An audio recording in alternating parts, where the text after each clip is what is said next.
오늘 함께 은혜를 주고받을 말씀 느헤미야 7장 1절로 4절입니다. 느헤미야 7장 1절로 4절 우리 한 절씩 교독하시겠습니다. 성벽이 건축됨에 문짝을 달고 문지기와 노래하는 자들과 레위 사람들을 세운 후에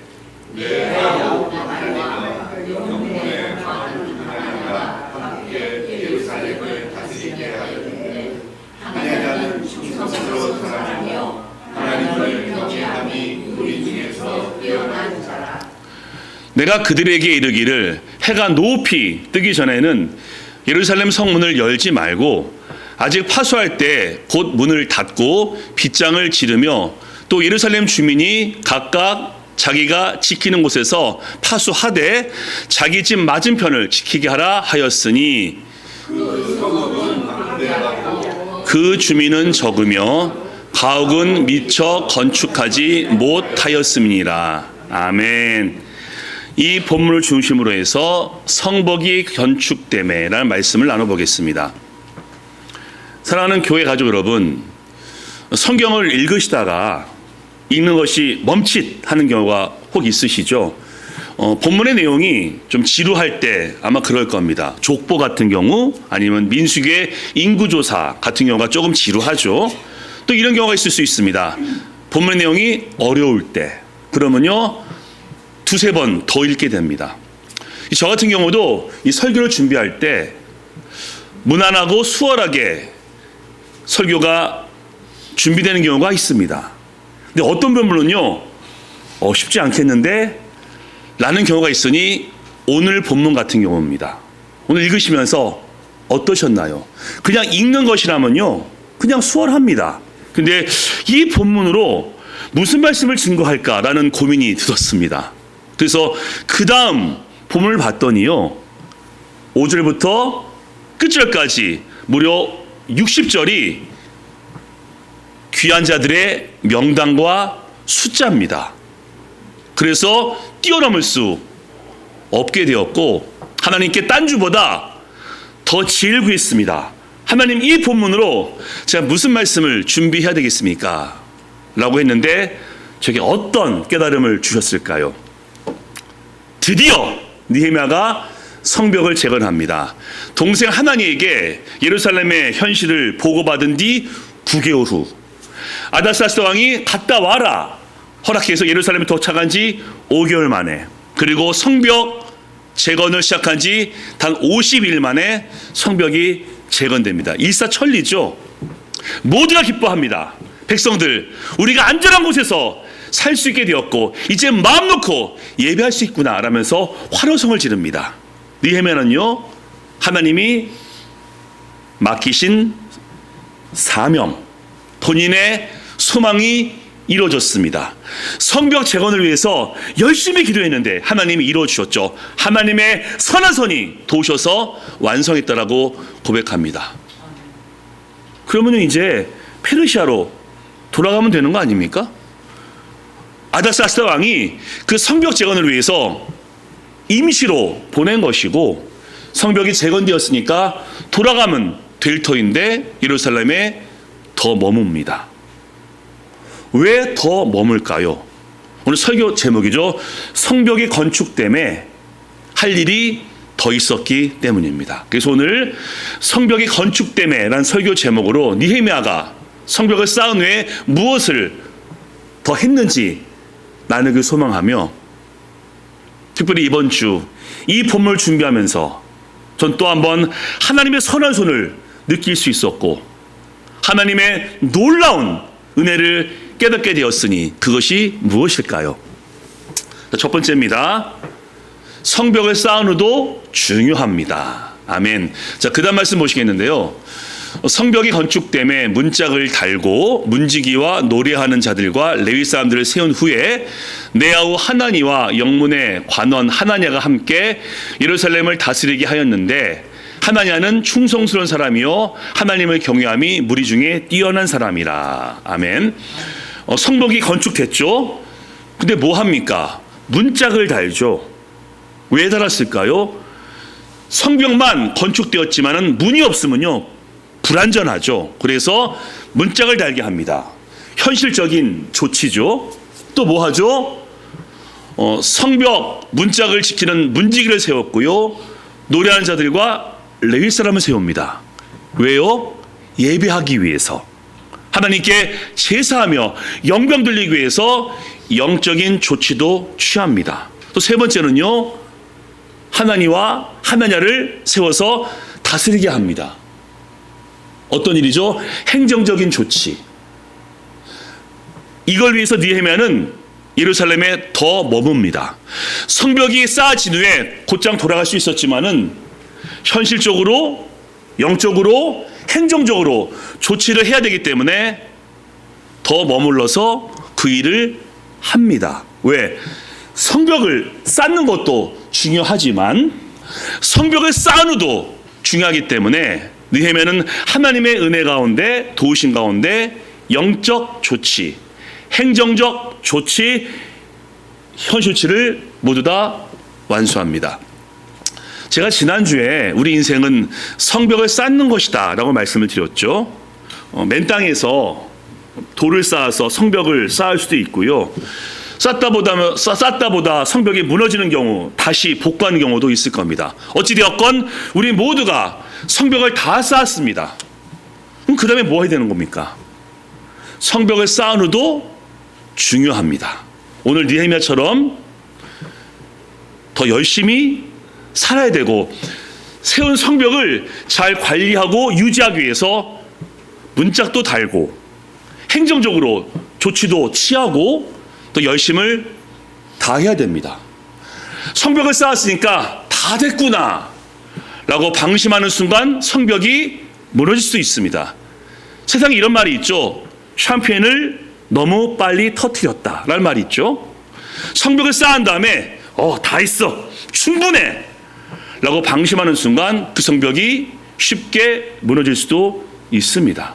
성경에도요 그런 예가 아주 많습니다. 다윗이 언제 밧세바와 간음했죠? 사울에게 쫓길 때가 아니었습니다. 왕이 되기 전이 아니었습니다.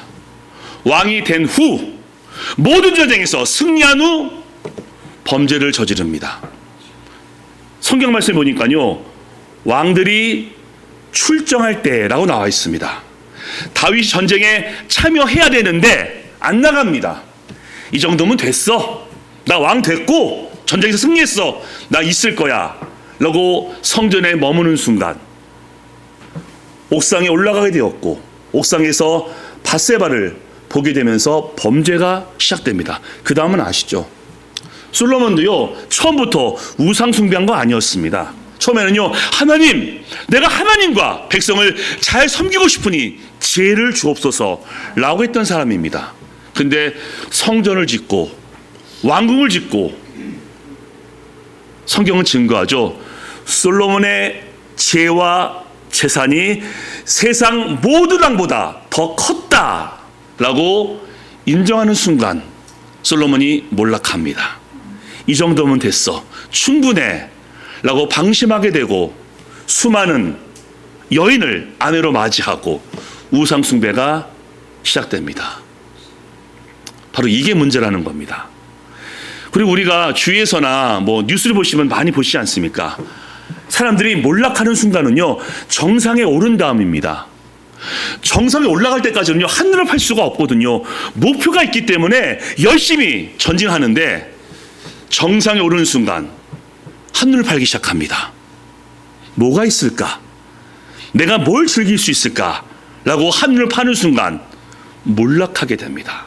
그래서 성경을 말씀하죠. 너희가 선줄 생각하면 넘어질까 조심하라 라고 말이죠. 하나님께서 우리에게 너무나 귀한 교훈을 하고 계십니다. 내가 도와주어서 너가 성벽을 다시 쌓을 텐데 성벽을 쌓은 다음에 더 긴장해. 문짝을 더 달아야 돼. 그리고 방심하지 말고 교만하지 말고 겸손하게 네 일을 해야 돼 라고 말씀하십니다. 그리고 하나 더 말씀하시죠. 레위 사람을 세워라. 이게 어떤 의미겠습니까? 두 번째입니다. 두 번째, 영적으로 계속하여 깨어 있어야 합니다. 아멘. 그 다음 말씀 보시겠는데요. 내가 그들에게 이르기를 해가 높이 뜨기 전에는 예루살렘 성문을 열지 말고 아직 파수할 때 곧 문을 닫고 빗장을 지르며 또 예루살렘 주민이 각각 자기가 지키는 곳에서 파수하되 지키되 자기 집 맞은편을 지키게 하라 하였노니. 이게 어떤 의미냐면요, 보통 우리가 영화 같은 거 보면요, 해가 지면은 이 성벽의 문을 닫지 않습니까? 왜? 어두우니까 문이 열려 있으면 적들이 침입할 수 있는 거 아닙니까? 그래서 해가 어두워질 때 문을 닫습니다. 그리고 보통 아침에 문을 열죠. 근데 지금 느헤미야는 해가 뜨자마자가 아니라 해가 높이 뜬 다음에 문을 열라라고 말합니다. 왜? 지금은 전시거든요. 산발락 도비아가 호시탐탐 예루살렘을 무너뜨리기 위해서 혈안이 됐기 때문에 아침에 깨자마자 성문을 열지 말고 해가 많이 올라간 다음에, 즉 백성들이 준비가 모두 된 다음에 성문을 열어라 라고 얘기하고 있는 겁니다. 그리고 반복되죠. 문을 닫고 빗장을 지르며 파수하고 지키라. 뭘 얘기합니까? 너의 집과 성을 지키라. 왜? 원수 산발락과 도비아와 게셈이 공격할지 모르니까 지켜라, 파수해라, 방비해라 라고 말씀하고 있는 것입니다. 하나님은요 정말 현실적이십니다. 우리가 보았지 않습니까? 너희가 인생 가운데 성벽을 쌓은 다음에 문짝을 달라. 왜? 성벽을 쌓은 다음도 중요하니까 방심하지 말고 열심히 해 라고 권면하시면서 너희의 믿음의 성벽도 잘 간수하라 라고 말씀하시거든요. 왜? 정상에 오르는 순간 세상적으로도 넘어질 수도 있지만요, 이 믿음도 넘어질 수 있습니다. 처음에는요, 하나님 도와주세요 라는 간절함 속에서 성벽을 지었는데, 성벽을 짓는 순간 내 마음속에서 사람들이 얘기하죠. 너 대단해, 너 굉장해. 그러면요, 아닙니다 라고 하다가 결국은 그래 내가 능력이 있지 라고 하면서 교만해집니다. 그리고 그 성벽을 하나님이 도와서 쌓았는데 내가 도운 것처럼 착각하는 순간 영적으로도 넘어지게 됩니다. 특히 마귀가요, 원수죠. 가만히 있지 않습니다. 우리를 계속 노려보고 있고 언제 무너뜨릴까 혈안이 되어 있습니다. 마귀가요 너무나 다양하고요 아주 집요하게 교묘하게 우리를 시험합니다. 에덴 동산에서 뱀이 하와를 언제 유혹합니까? 아담과 하와가 같이 있을 때 하지 않았습니다. 또 아담을 먼저 유혹한 것이 아니라 하와를 먼저 유혹합니다. 그게 가장 효과적이기 때문에 결국 넘어가게 되죠. 마귀가 예수님을 시험했습니다. 언제 시험하죠? 40일 금식이 거의 끝날 쯤에 예수님이 배가 고프실 때 그때 시험합니다. 게다가 가룟 유다 마귀에게 시험당했죠. 언제요? 예수님께서 능력을 보이시며 기적을 보이실 때가 아니라 그는 기대했습니다. 예수님은 메시아다. 저 능력, 저 기적 누가 할 수 있어? 하나님이야 라고 믿었는데 예수님이 어느 순간부터 내가 고난당하고 십자가에서 죽을 것이다 라고 예고하십니다. 이게 무슨 말이야? 예수님의 메시아로서 로마를 전복시키고 이스라엘을 세우셔야 되는데 왜 죽어? 라는 마음을 갖는 순간 의심합니다. 메시아 맞아? 라고 하는 순간 마귀가 유혹합니다. 메시아 아니야. 돈이라도 챙겨 라면서 유다를 유혹합니다.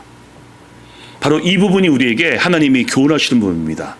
하나님의 은혜 가운데 능력 가운데 성벽을 쌓았는데 우리의 믿음이 넘어질 수 있으니 조심하라 라고 권면하십니다. 그래서 레위 사람이 뭐 했죠? 매일 예배했습니다. 매일 예배하고 제사하고 하나님을 경배했죠.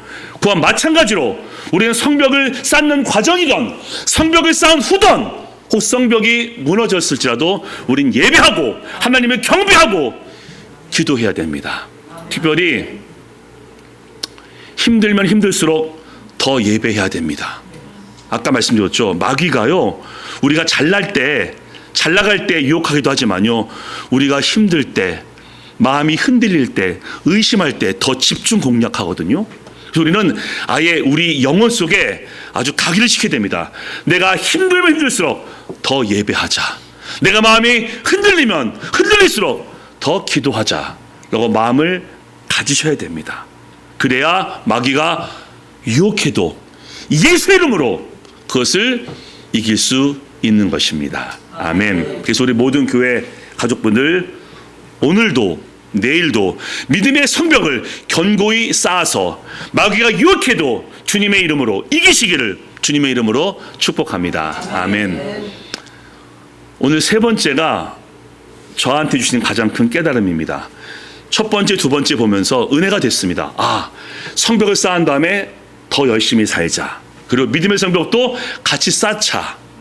근데 오늘 본문을 통해서 주님의 그 사랑이 제 마음속에 확 몰려왔으니 바로 세 번째입니다. 하나님은 우리를 풍성하게 하십니다. 아멘. 자, 그 다음 보시겠는데요.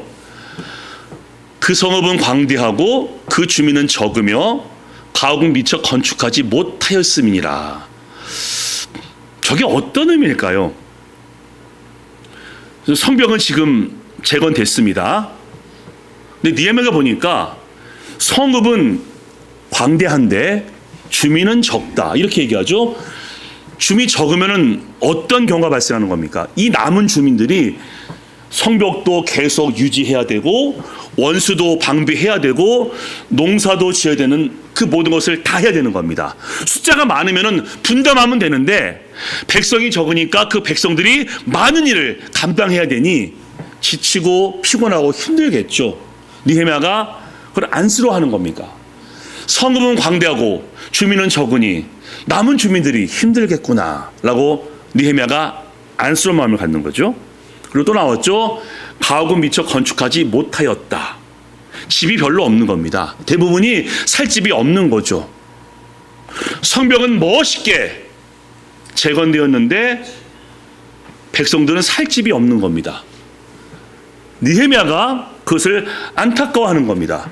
성벽은 재건되었는데 우리 백성들이 살 집이 없구나 라는 마음을 갖는 거죠. 느헤미야요, 높은 자리에 올라 있는 사람이고요, 부와 권력을 갖고 있는 사람입니다. 백성들의 어려움을 공감하지 못할 수도 있습니다. 왜? 본인은 어렵지 않으니까. 하지만 그는 하나님의 마음을 갖고 있었기 때문에 자신의 입장에서 보는 것이 아니라 눈높이를 낮추어서 백성들의 삶에 공감하고 동감해 줍니다. 할 일이 많을 텐데 집도 없는데 얼마나 힘들까라고 말이죠. 이 느헤미야의 모습을 통해서 하나님의 마음을 느낄 수 있으니 그게 무엇이겠습니까? 사랑하는 교회 가족 여러분, 하나님은 우리의 모든 삶에 관심이 많으십니다. 모든 삶입니다. 모든 삶. 먼저는 우리 영적인 풍성하심을 하나님은 원하십니다. 그래서 우리를 구원하셨죠. 독생자 예수를 우리 보내심을 통해서 우리를 구원하셨고, 나를 믿는 자는 영생을 얻고 풍성히 살게 하려 하심이라 라고 말씀하시면서 영적인 풍성함을 우리에게 허락해 주셨습니다. 우리는 알고 있습니다. 삶 가운데 어려움과 고난이 있고 성벽이 무너질지라도 내게는 평강이 있고 은혜가 있음을 우리 많이 경험하셨죠.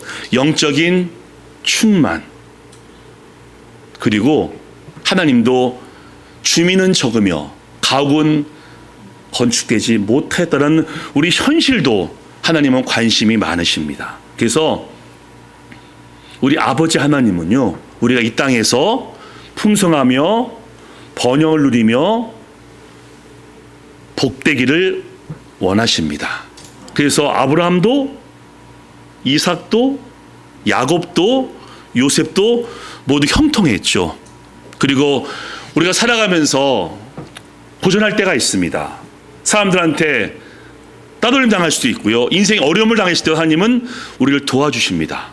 하갈 쫓겨났거든요. 집에서 여주인 사라를 멸시하다가 쫓겨났고 아무도 하갈을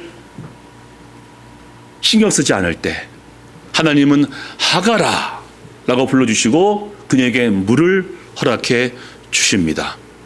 어찌되었건 야곱은 형을 피해서 도망쳤고요. 광야에서 노숙했습니다. 하지만 하나님은 야곱을 찾으셨고 내가 너와 함께 할 것이다 라면서 약속을 허락해 주셨습니다. 심지어 우리 예수님은요, 모든 사람이 손가락질하는 사마리아인을 만나기 위해서 일부러 그걸 찾으셨고 그 여인에게 구원을, 생명수를 허락해 주십니다. 그래서 오늘 설교의 가장 중요한 센텐스입니다. 하나님의 마음은 우리 비움이 체험이 되게 하고 우리의 부족함이 풍성케 되게 하시는 것입니다. 우리의 비움을 체험으로, 우리의 부족함을 풍성함으로 인도하심을 믿으시기 바랍니다. 아멘. 이제 증거를 해보겠습니다.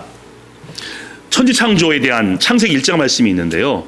1장 2절 말씀 보시면요, 창조 전에 어떠했는지를 묘사하고 있거든요. 땅은 혼돈하고 공허하며 흑암은 깊음 위에 있도다.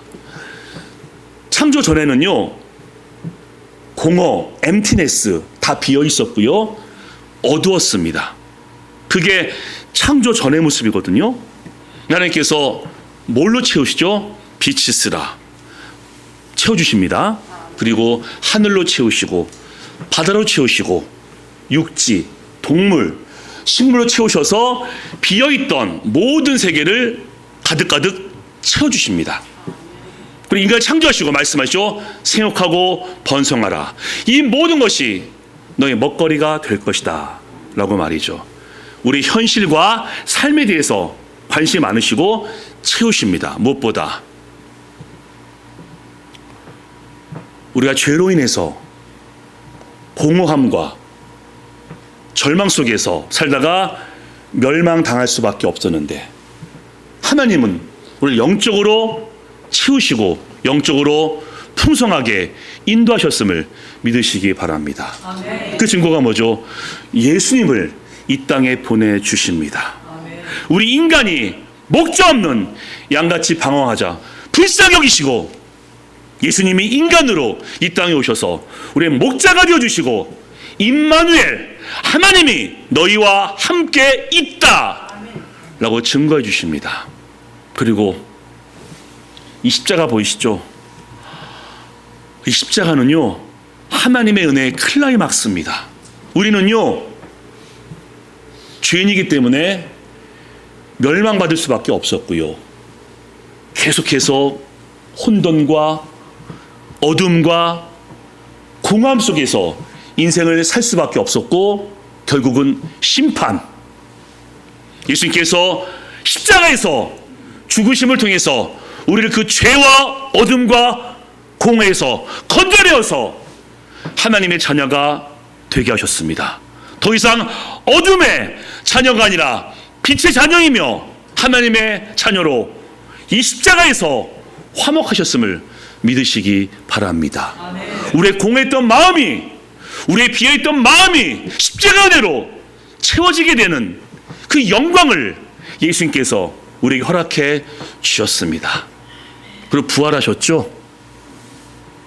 우리 성벽 무너져도 우리에겐 부활이 있습니다. 인생 가운데 어려움 때문에 넘어져도 우리는 부활이 있기 때문에 우리는 무조건 승리하고 무조건 이길 수 있음을 믿으시기 바랍니다. 아멘. 예수님이 죽음을 이기시고 부활하심을 통해서 우리를 영적인 충만함과 승리로 인도하셨기 때문입니다. 아멘. 그리고 우리는 또 누굴 기다리고 있습니까? 다시 오실 예수님. 아멘. 우리가 그분이 오시면요, 완전한 채워짐, 완전한 풍성, 완성된 구원 속에서 하나님을 얼굴로 보게 됩니다. 그리고 그때까지 하나님 우리를 지키시고 돌보시고 인도하심을 믿으시기 바랍니다. 주님 안의 거함은요, 우리의 비워짐은 채워짐이 되고 우리의 부족함은 풍성함이 됩니다. 왜? 예수 그리스도 때문에. 아멘. 그래서 우리 마지막 말씀 우리 함께 읽고 설교를 마무리하겠습니다. 이게 하나님의 약속입니다. 읽습니다. 시작. 자기 아들을 아끼지 아니하시고 우리 모든 사람을 위하여 내주신 이가 어찌 그 아들과 함께 모든 것을 우리에게 주시지 아니하겠느냐. 나의 하나님이 그리스도 예수 안에서 영광 가운데 그 풍성한 대로 너희 모든 쓸 것을 채우시리라. 아멘. 다시 한번 하나님과 함께 하시고 하나님의 선한 손이 함께 하심을 통해서 채워짐과 풍성함을 경험하시기를 주님의 이름으로 축복합니다. 아멘. 이번 주 적용입니다. 첫 번째는 믿음의 고백이고 두 번째는 적용입니다. 다 같이 있습니다. 시작. 하나님은 우리가 성벽을 쌓은 후에도 도우신다. 아멘. 두 번째입니다. 읽습니다. 시작. 하나님의 손을 붙잡음으로 채워짐과 풍성함을 누리자. 아멘. 이제 우리 모든 교회 가족들 성벽을 쌓게 되기를 축복합니다. 그리고 성벽을 쌓은 후에도 하나님을 더욱더 의지하심을 통해서 하나님의 은혜와 풍성히 채워짐을 맛보시게 되기를 예수 그리스도의 이름으로 간절히 축원합니다. 아멘.